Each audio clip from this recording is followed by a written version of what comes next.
E à medida, quando chegaram nas últimas árvores, que acabou a floresta, que a civilização também começou a cair, né? A entrar em decadência. Não tem nada a ver uma coisa com a outra. Você destruiu aqui, não tem consequência? Não pode ficar... Tem que tomar muito cuidado com isso, porque isso são ações locais e não são ações planetárias. Mas no local funciona. Mesmo assim, a alteração é muito pequenininha, né? A cidade de São Paulo faz o seu microclima, por exemplo, né? Assim não. E aí o clima global é outra coisa, mas o discurso desse pessoal é que a cidade altera o clima do planeta. Portanto, a cidade tem que se adaptar à mudança do clima, que ela mesma fez. Mas espera aí, raciocínio circular, né? Agora, como é que quer dizer que não está, a água não está, o gelo não está derretendo lá? Não, o gelo derrete e congela de novo, né? Tem os seus ciclos, né? Isso já é muito conhecido desde o final da Segunda Guerra Mundial. Primeiro que o próprio cenário de guerra era o cenário polar, né? A gente está acostumado a sempre ver o mundo no planisfério, acha que os Estados Unidos está de um lado de cá, a Rússia está do outro lado, eles vão se matar por mísseis por cima do Atlântico, né? Não, eles vão se matar em cima do polo, né? Na verdade, eles estão pertinhos um do outro, né? Então, o conhecimento do gelo, já na época militar, já é muito difundido. Então, o próprio Ano Geofísico Internacional, 1957 até 58, estendido até 59, a primeira missão dos americanos foi atravessar o polo e, inclusive, colocar um submarino nuclear no polo. Embaixo da Isso, exatamente. Foi o submarino Nautilus, que conseguiu, em 57, atravessar o polo todo. E o submarino Skate, ele conseguiu furar o gelo, quer dizer, eles já sabiam exatamente aonde estão as polinhas, que são as aberturas do gelo do Ártico, para poder colocar a arma de guerra lá. Então o clima e militarismo está sempre andando junto, né? Tudo está andando junto com o militarismo. Como é que é o negócio do nível do mar? Não está subindo ano? Não, o nível do mar continua no mesmo lugar. Tem essa história também. As calotas estão derretendo. Não. Primeiro que se fosse derreter alguma coisa, teria que ser a Antártida. Então, aí sim você teria uma elevação do nível considerável. Mas para derreter a Antártida, cara, para nós, você tem que ter uma temperatura na Terra, assim, uns 20 ou 30 graus, muito mais elevado. Sim, mas a medição do nível do mar? Está subindo? Não, ele tem pequenas variações. Por exemplo, só o El Niño, que é um fenômeno completamente natural, varia o mar meio metro. E aí os piores cenários do IPCC, que é o painel intergovernamental para a mudança do clima, né? O pior cenário deles é 50 centímetros. Em quanto tempo? Em 100 anos. Mas não tem uma medição feita pelo Capitão Cook? Tem. Tá, de quando é? Acho que 1780, mais ou menos. E de lá para cá? No mesmo lugar. O nível do mar está no mesmo lugar. Então, que alívio que você me dá. Isso, nossa. Não, tem uma situação mais engraçada. Eu fui fechar minha conta num banco que se diz sustentável, essas coisas, eu odeio essa história, né? Não, mas o senhor faz o quê? Eu sou professor de climatologia. O mundo vai acabar? Assim, as pessoas estão assim, apavoradas, o mundo vai acabar. Não, a Mariana estava preocupadíssima, inclusive ela tampa tudo que é espelho até hoje, com medo de ver o reflexo do aquecimento global. O aquecimento global virou o bode expiatório para todos os males da humanidade. Bom, falando em aquecimento, e a famosa, não é a calota polar, como é o efeito estufa? Esse é o pior de todos, né? Essa é uma física impossível. Ai, eu estou tão contente hoje. Quer dizer, o mundo terminar em 2012, nem pensar, né? De jeito nenhum. Tá. Então vamos para o efeito estufa. Como é que é? O efeito estufa é a maior falácia científica que existe na história, né? Primeiro que ele é baseado num conceito científico que não existe. A Terra tem essa temperatura porque ela tem atmosfera, recebe energia do Sol, tem uma interação com a atmosfera. E por lei dos gases, note, não é uma teoria, é a lei dos gases, pressão, temperatura, né, e volume. Então, por causa de ter uma atmosfera, nós temos essa temperatura. Eu adoro essa discussão assim que os aquecimentistas, que são os que trabalham para o lado do aquecimento global. Não, mas o maior exemplo de que o CO2 realmente acaba com o planeta Terra, acabaria com o planeta Terra, é Vênus. Aí eu falo, é?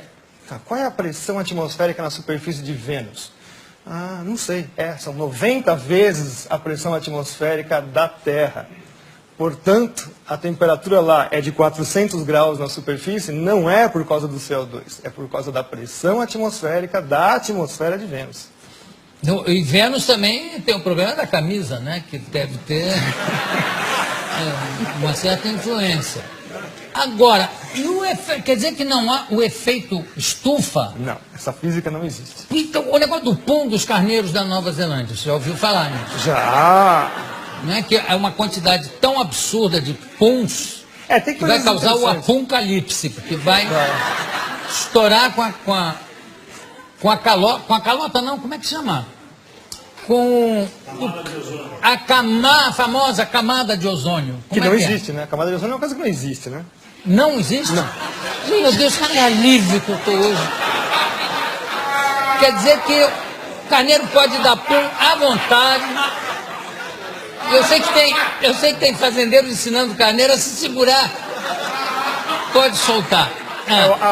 A história do ozônio é conhecida como, né, nos cientistas sérios, não esses aí que estão aí vendidos chapa branca, que a gente chama, né? Trabalham para governos, empresas, etc. E tal. Cientistas sérios, o próprio pai da coisa é o Dobson, que no Ano Geofísico Internacional se propôs a ir para a Antártica justamente para saber qual era a variação do ozônio na calota polar. Ele já sabia que o ozônio desaparecia completamente na Antártida. E aí, de lá para cá, os caras desaparecem com essas informações e falam que é o seu desodorante que destrói a camada de ozônio. Nossa!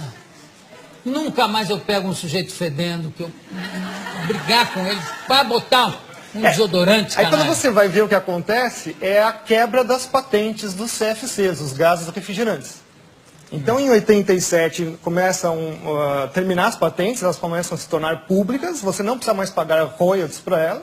Então, a indústria toda que detém essas patentes lança um substituto chamado HCFC, que é um organofluorclorado como qualquer outro, mas custa, né, o CFC passa a custar $1,38 o quilo, o outro passa para $38 o quilo. Mas a grande vantagem é que ele não funciona em nenhuma das geladeiras anteriores, ar-condicionado e tudo mais. Então, é extremamente sustentável você ter que vender, jogar tudo fora e comprar tudo novo. Hoje, as patentes vencem em 25 anos. Então, o discurso agora é que os HCFCs, milagrosamente, descobriram que ele também faz mal para a camada de ozônio e aquecimento global. Que alívio que a gente sente, né? Não, mas o melhor é o preço, que vai ser o substituto. Que as empresas agora falaram que vão garantir que não vai dar mais problema. Né? $128 o quilo. E também não vão funcionar nos outros equipamentos. Isso tem sempre essa jogada, né? Se vocês perceberem agora, mas não é só trocar o gazinho do refrigerante. Parques industriais inteiros têm que ser trocados.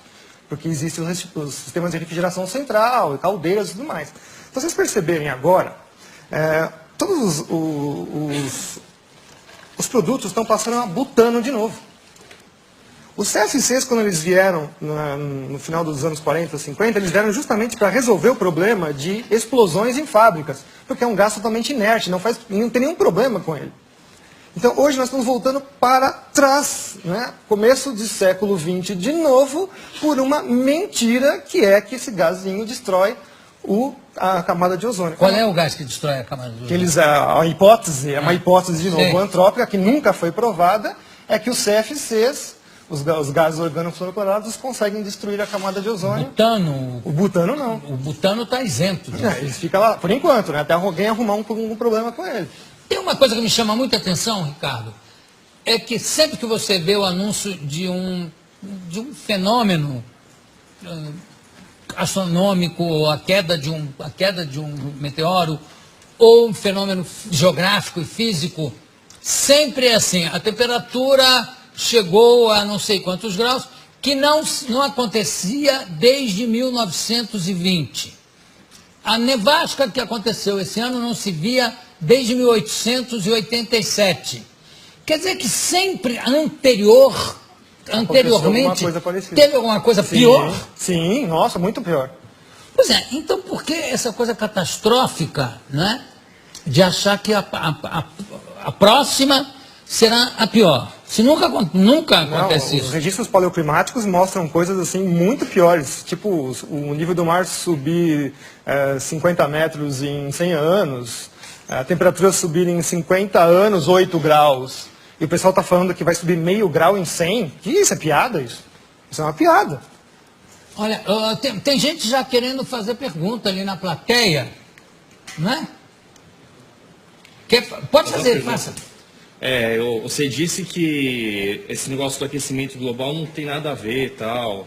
E, assim, o meu pai, muitas pessoas mais velhas que eu conheço, dizem que São Paulo na década de 60, 70, era tipo, conhecido como a terra da garoa, que era muito frio. E hoje agora, você pega a época do verão, tá um baita calor, um calor insuportável. O que você pode explicar sobre isso? Isso daí é o efeito do clima no local, né? Então, isso não é um efeito global. O caso da garoa, por exemplo, nós tivemos um trabalho científico feito agora em 2009, 2010, mostrando que nos últimos 3 anos ela voltou com a mesma intensidade dos anos 30, 40. Então, na verdade, também a garoa é um fenômeno cíclico. O que carece hoje em dia muito é a observação. Nós temos pouca observação realmente dos fenômenos climáticos dentro da cidade. A gente até fala que é o clima citadino, na verdade, né? Em geral, nós temos também pouca observação. A partir dos anos 90, fechou-se estações meteorológicas no mundo inteiro.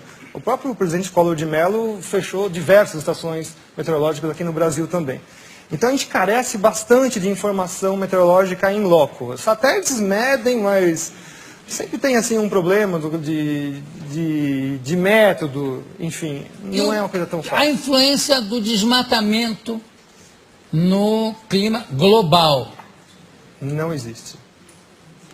Não, infelizmente. Não existe? Não. E no clima local? Mais ou menos. Uma coisa que as pessoas também não sabem. Quer dizer, a Amazônia, então, não é o pulmão Não, do tem mundo? que tomar cuidado. Não, nunca foi. Nunca foi. Nunca foi. Essa teoria já foi derrubada nos anos 80. Já. Não São é nem os a oceanos. pleura, nada? Não, são os oceanos. E não tem influência, o desmatamento não tem influência no clima? Tem que tomar cuidado com isso, porque quando eu falo isso, significa que eu estou autorizando a destruir a floresta. Não, de forma... Mas a gente tem que tomar cuidado, porque o aporte do ambientalismo é esse contra as pessoas que falam, negam a hipótese do aquecimento global. Né? Então, você mistura tudo dentro de um saco de gatos. Você fala, tá vendo? Esse cara está autorizando a gente destruir a floresta. Não, a Amazônia está lá, não é para ser destruída. Aliás, eu acho que nem é possível destruir a Amazônia, Não é porque grande parte dela está plantada embaixo, quer dizer, é embaixo d'água, você para chegar na raiz seria, né? São 6 mil quilômetros desse novo aquífero que descobriram embaixo da Amazônia. Ganha do aquífero Guarani. Recentemente descoberto. Eu não faço ideia do que seja 6 mil quilômetros. Deve ser importantíssimo. Porque 6 mil quilômetros... Haja aquífero aí. E o negócio da floresta, como é que é a floresta da chuva? Como é que é? Na verdade, assim, a gente tem que entender que quem manda no planeta são os oceanos. Aí, por acaso, existem continentes. São 3/4 da superfície do planeta com água. Então, a maior parte da troca de massa e energia com a atmosfera é feita com os oceanos. Então, de vez em quando, eles ficam com pena, coitadinho dos continentes, né? Aquela coisinha de nada, joga um pouquinho de água para eles. E se jogar um pouquinho de água para eles, já faz todos os desastres que a gente imagina. Bom, a principal entrada de água para os continentes vem na parte tropical, que são os ventos alísios. Todo mundo já ouviu falar, estudou na escola um monte de vezes isso daí.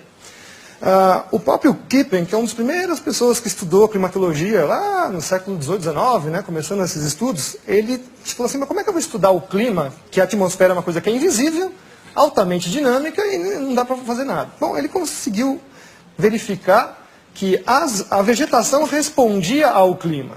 Então ele viu assim, olha, gozado, né? Nessa parte toda do planeta, salvo algumas exceções regionais, você tem florestas extremamente virtuosas, imensas, E é justamente onde chove bastante, onde você tem as principais células de trovoadas, né? Os relâmpagos fixam nitrogênio na chuva e, portanto, jogam isso na superfície. Então tem toda uma simbiose aí entre os fenômenos da atmosfera. Então as florestas, o nome técnico da floresta em inglês, por exemplo, são rainforest, né? Então, florestas de chuva. A floresta está lá porque chove, não chove porque tem floresta, vocês entenderam? Então, quer dizer que se você cortasse, vamos supor que você, né, vamos fazer assim um cenário hipotético, já que eles adoram fazer cenários, vamos fazer também. Vamos supor que você tira toda a Amazônia de lá, tira tudo, você tira tudo lá. 20 anos depois, está tudo de novo nascendo. Tudo de novo nascendo, tudo de novo. Mas leva 20 anos. 20 anos. Que não é nada na história do planeta.